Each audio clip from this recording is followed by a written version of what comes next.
I'm a design lead at Microsoft Mixed Reality at Work Experiences Headquarters. It's kind of a long name, but we have a studio over in Redmond. I am traditionally a UX designer, and I'm brand new to Seattle and also pretty brand new to MR, Mixed Reality. I've only been on the team for 6 months, and before that I had no mixed reality experience. So kind of doing this deck was a nice way to collect some of the things I've learned, but maybe it won't be as prescriptive as some of you would have hoped. Alright, so what is mixed reality? There's a lot of different terms for it. We call it, sometimes it's called XR, sometimes it's called merged reality, hybrid reality. There's all these terms for it, and right now there's really no definite term. Every kind of company is vying for what they're trying to call it as the official term. Before I go into what mixed reality is, I want to talk a little bit about what it's not. So it's not VR. Unlike VR, VR takes place in a completely digital world. So everything is created by a machine. Everything that you see is replaces the real world with the digital. It is also not AR, and this part I'll kind of keep harking back on. So what AR is, and it's evolving and it's changing very, very quickly, but AR traditionally is just your camera feed with some digital elements placed on top of it, and they're meant to look like they're in this space, but really it's kind of like panes of glass where you have your camera feed and then you have your digital elements. And I want to focus on this because oftentimes mixed reality and AR are considered the same thing, and but essentially what MR is taking digital elements and grounding them in the real world, which means that it reacts to the world around you. In a lot of simple ways, this means that it can tell you where the ground is, and your models or your holograms or your elements are placed in the ground. If it's in a different room and you walk behind a wall, you no longer see that model. In traditional AR experiences, it doesn't matter what the space is around you, you still see your holograms as if that world wasn't there. And there's also the ability to interact with it, touch it. If it's a machine, you're meant to be able to touch it, react to it, and the touch can mean different things. It can mean pushing a button, it can mean picking it up and rotating it. And that's really the key element. These last two things of having the model feel like it's in the real world, meaning you can walk behind walls and not see it, and the fact that you can touch it is an extremely technically tricky and difficult thing to do. And that's kind of where a lot of technology is promising, and the promising of what we'll be able to do, but we still have a long way to go. And the type of mixed reality devices, of course, there's head-mounted displays, HMDs. So Microsoft HoloLens is one of them. There's also things like the Magic Leap, there's daiquiris, they're coming out every single day. And what HMDs are, essentially, they're built for platforms. They're meant to work like your phone, where you can import a lot of different apps into them, use them for different things, they're multi-use. There's also smart glasses. So we've all heard of Google Glass. And right now Google Glass is still being used. It's being used in enterprise factory case settings. So there's also other ones that are used for specific niche cases. So Movario smart glasses enable a user to see their drone's camera feed as they're actually watching their drone and operating it.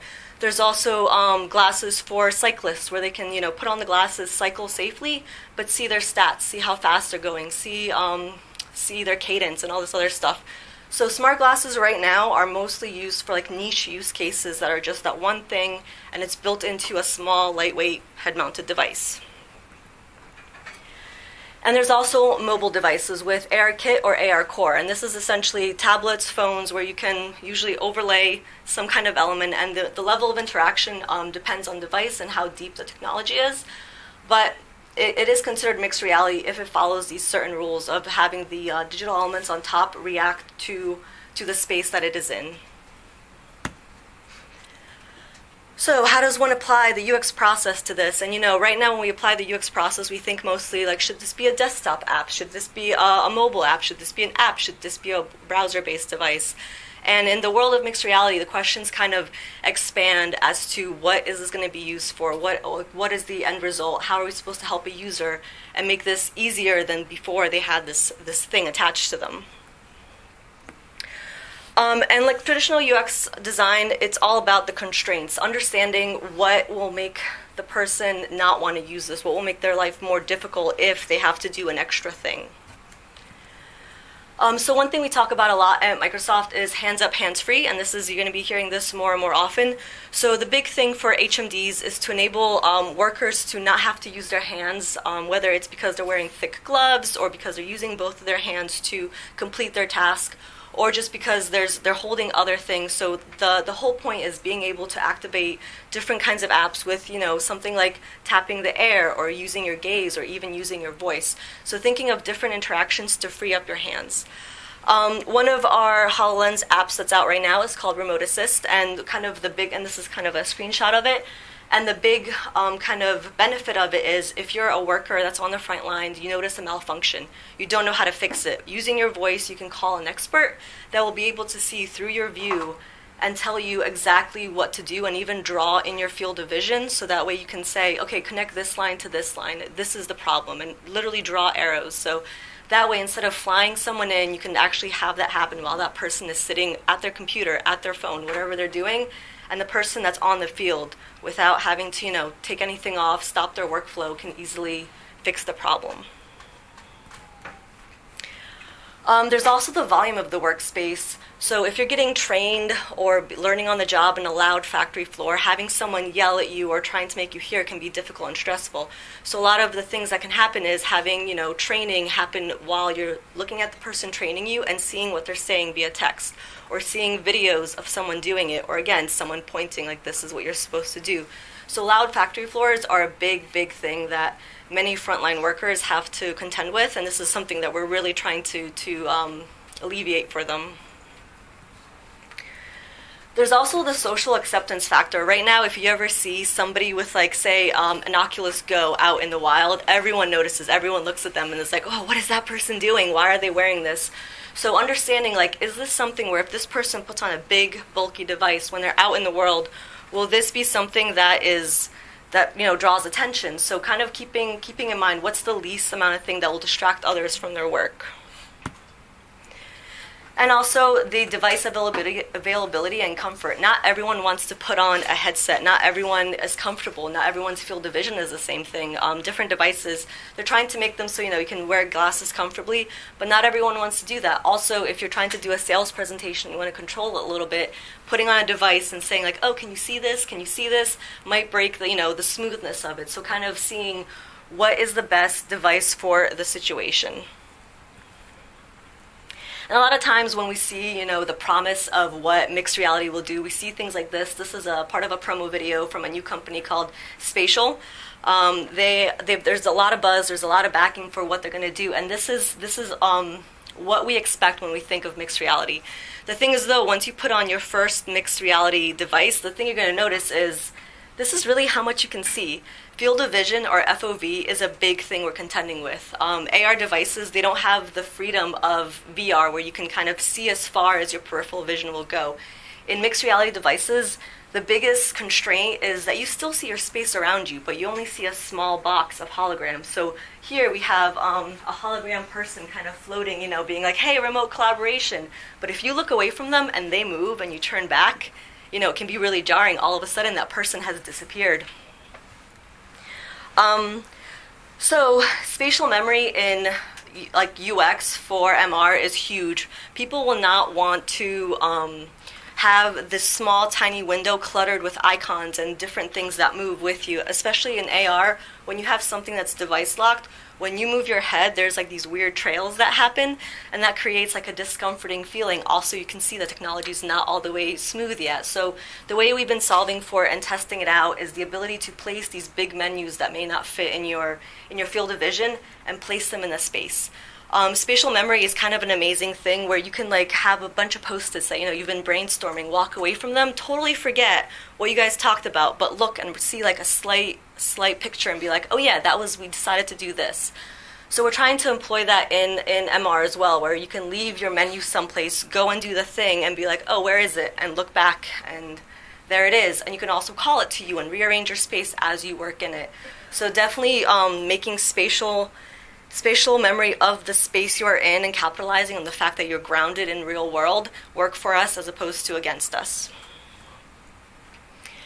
And also understanding when it matters most. So this is a clip from Michael Abresh's Oculus Connect keynote from last year. And he is really passionate about the fact that we're going to use VR and AR a lot like we use desktop and mobile now. They're going to be like a system that's contained and like combined, but we're going to use them for different things. Desktops for like heavier workloads and mobile on the go. It's all, of course, it's changing as mobile computing is going up. But the same thought is about how VR and AR will interact. AR will be what we use when we're away from our heavy, heavy machines. So understanding like what matters when you're on that on-the-go spot, as well as knowing when to show certain things. So one of the things we do with our Microsoft apps is we hide the menu above your field of vision. So all you have to do, no matter if you're crouched down or if you're running around, you just like nod up a little bit and that menu comes down. You can pick from it, and as soon as you're done with it, as soon as you get your tool and you're back to working, it floats out of your space. So again, it feels like this much room for like a menu is very, very small, but when you have this much room, it does take up a lot of room. So figuring out what can we hide from users without them forgetting that it's there. And also, gestures are hard to unlearn. You know, we as humans have adapted to technology so well. For example, the QWERTY keyboard, the original keyboard was designed in an ABC format. And the reason it was changed to the QWERTY format was because people were typing so fast that it was jamming the typewriters that were encompassing it. So now even though we use computers and that's no longer a problem and we're the fastest typers, we use that same system because it's too hard to unlearn, even though it's not the most efficient. So really using the gestures that people are familiar with, especially from mobile. And you know, starting with that is super important. Right now you see a lot of like really sexy like setting designs when they're on your wrist and all this stuff that, you know, in mobile we kind of considered utility, but now in MR are becoming like really exciting spaces. The thing is though, when it is so important and everything is so slick, you kind of forget these actions and you want to just get to the business of what you were doing, as opposed to seeing how many different ways you can call up, or remember how many different ways you can call up a certain menu. And there's also the idea of providing more than one way to complete an action. So in the HoloLens, we really have two actions. We have the bloom, which closes every single app that you're in, and we have the tap. Two actions we thought super easy. We also have the hold and drag, which we're like, if you want to, but we're always going to allow people to not use the hold and drag. The amount of users that have not been comfortable, even after tutorials, even after multiple times, to click on something or tap on something is amazing. And the reason is because this is a new technology. No one wants to look stupid in front of somebody else. So it's almost better to not try than to, you know, tap out of field of vision and not have anything happen or struggle with it. So providing ways to do more than one thing, you know, we use gesture, we use gaze, we use voice. So that way we always give somebody an out. If something's not working, try something else and seeing what's working. We're still like working out the kinks, but you know. And also guardrails. So just like we provide hints and tips of how users should do things in our apps right now, guardrails, especially in new technology, are super, super important. And it may seem like it's so obvious. For example, in this picture we have a little thing that says follow the green line. It seems like obvious. There's arrows pointing that way. But with every other thing we use, stuff comes to us. We're sitting at our desks, we click around, it all comes to us. So the fact that with technology where we can move around the space, we have to go to the things is a brand new concept. So any way we can help reward people for doing the right thing and also give like a consequence-free way to get out of a problem will make people trust that app more and want to use it more and want to learn the right ways of doing things, as long as we provide ways out of all the wrong ways. And iterate in context. This is the hardest one, especially for people trying to get into the field. No matter how much you design in a flat 2D space, your mind will change once you see it either in device or on a phone. And this has been the biggest learning curve. So I've been at Microsoft for 6 months. I still design in 2D, and it's not until I work with a developer is the experience really worth talking about whether it's working or not. We can plan in these static images as much as we want, but there's oftentimes experiences where we're like, oh, we're not sure how it's working. All right, let's wait till we see it in the build and then discuss how to move this forward. And this is, you know, of course, hard because what if you don't have a developer that knows how to input stuff, and what if you just want to try it out? There's a whole bunch of ways to get in, but unfortunately they're all like a little steep on the learning curve. And until a company thinks of a way to democratize like getting into the 3D space, this is going to always be a little barrier to a lot of people. So this is kind of the overview, and all of these are very, very familiar for UXers. Understanding constraints, maybe not spatial memory, but if you think about patterns, it does map to that. Gestures are hard to unlearn. They're also hard to learn. If you have like 4 different cool gestures that totally make sense, if someone doesn't remember them and that's the only way to do that thing, your app is going to lose trust with that person. Guardrails, so helping someone when they're having a hard time and like iterate in context. And the thing I'm going to close with is like, so how do you get started? And the answers again aren't as crystal clear and like a straight shot in, but experience as much AR, VR, MR content as you can. So like buy the devices, buy the games, try everything that's in the App Store for free, and just see how people think, how people are problem solving. Follow AR, VR, MR enthusiasts online. Twitter is a great place because you can talk to someone and they may be a huge deal. They'll respond to you if you're like interested. And it's amazing how like, AR, VR Twitter, especially in Seattle, is such a warm, welcoming place. People want more people in. They want people to understand how cool this field is, and they want more people to try to get into it. Hackathons and meetups, again, especially with your ties to the school, huge, huge place to meet people that have the skills that you don't, that can help you do the last thing, which is find a way to make in 3D.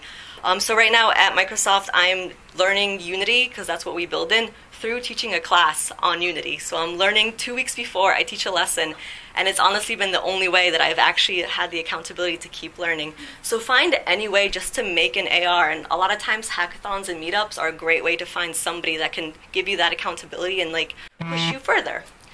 And yeah, that is it for me. I am a little bit over time, but